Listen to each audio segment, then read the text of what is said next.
Bapak-bapak, Ibu, para sedherek sedaya ing pengetan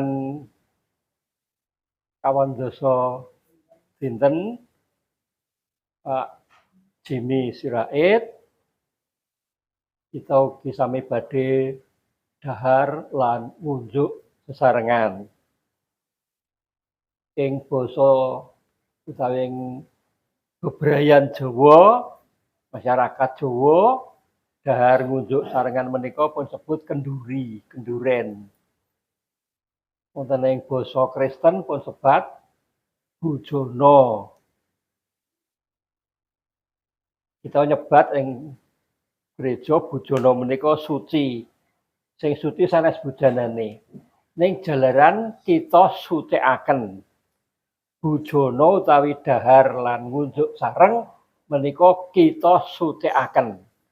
Inggih menika kita aturaken kagem Gusti dados srana pralambanging pangorbananipun Gusti Yesus Kristus. Mila kita yen bujono suci mboten dolanan ning tenanan jalaran pancen menika kita pisungssungaken dhateng Gusti dados srana pepenget utawi pangenget kita dhateng pangorbananipun Gusti Yesus Kristus. Ning intinipun kenduri kalian bujono menika sami para sedherek. Inggih menika andum sumbering gesang.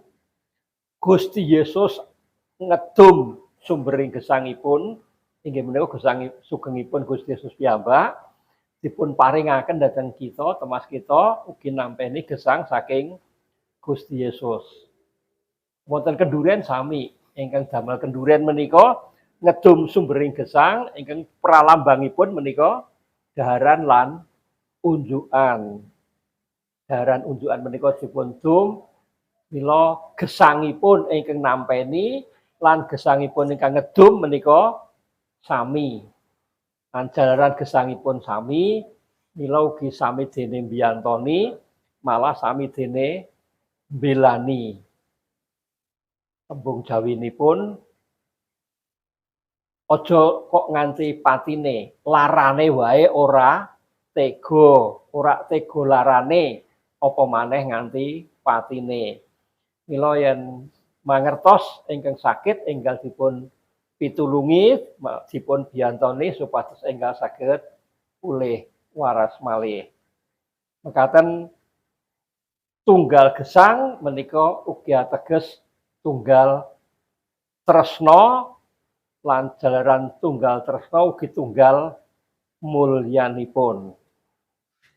Nah, kita sami badhe kembul bujono utawi dhahar ngunjuk sarengan brayatipun Mbah Mangun, brayatipun almarhum Jimmy Sirait lan putrahipun sedaya, sederek-sederekipun sedaya menika ngedum dhaharan menika. Tegesipun ngedum sumbering gesangipun kita tampeni ing wekdal sanes brayat ing mriki nampeni dum-duman sumbering gesang mekaten menika saking sinten kemawon wonten ing bujono suci menika nampeni saking Gusti Yesus lan menawi saking tangga tepaling kewonten kenduren ugi ateges nampeni sumbering gesang saking tangginipun. Mila sepisan malih menika lajeng dados sami gesangipun, padha uripe, padha tresnane, padha mulyane.